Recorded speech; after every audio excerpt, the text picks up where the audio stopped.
اور پھر میں بھابھی سے بول کے گئی تھی میں بس ابھی آتی ہوں۔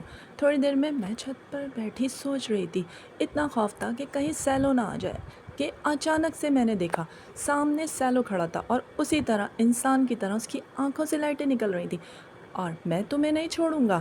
اس نے جب مجھے یہ کہا، یہ منظر دیکھتے ہی میں اتنا خوفزدہ ہوئی۔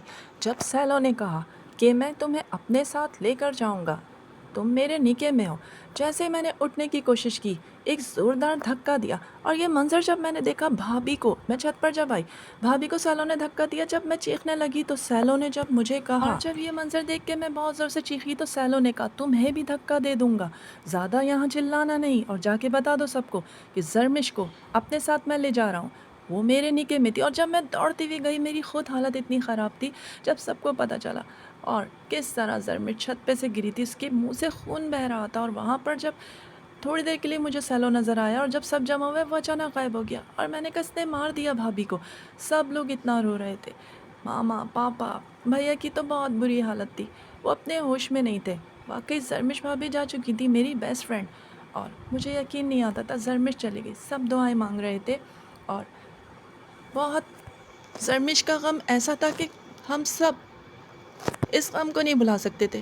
میں اس کے لیے دعائیں کرتا اللہ تعالیٰ سے، اور پھر وقت اتنی تیزی سے گزرتا چلا گیا، سب روتے تھے۔ رات میں پھر میں باہر چلا گیا ماموں کے پاس، وہیں رہتا، اپنے سارے غم کو بھلانا چاہتا تھا۔ ماموں زاد کزن سب میرے اتنے اچھے تھے، اتنا خیال کرتے، سب مجھے سمجھاتے، لیکن بس ہر وقت میں زرمش کو یاد کرتا۔ سب مجھے سمجھاتے شادی کر لو، ماموں مجھے اتنا سمجھاتے، شادی نہ کرنے کا فیصلہ کیا تھا۔ پھر چند سال کے بعد ریحا کی بھی شادی ہو گئی، اس کے بھی بچے تھے، سب اتنا خوش تھے اپنی زندگی میں۔ اور ایمل کی بھی شادی ہو گئی تھی، ایمل وہیں سیٹل ہو گئی تھی ماموں کے وہاں پر، اور میں نے وہ رشتہ لگوایا تھا، بہت اچھا رشتہ تھا۔ ایمل اپنی زندگی میں اتنی خوش تھی، اور کافی سال کے بعد اللہ تعالیٰ نے اسے بیٹا عطا کیا، وہ اپنی زندگی میں خوش تھی، لیکن وہ یہی کہتی بھیا شادی کر لیں، اپنا گھر بسا لیں۔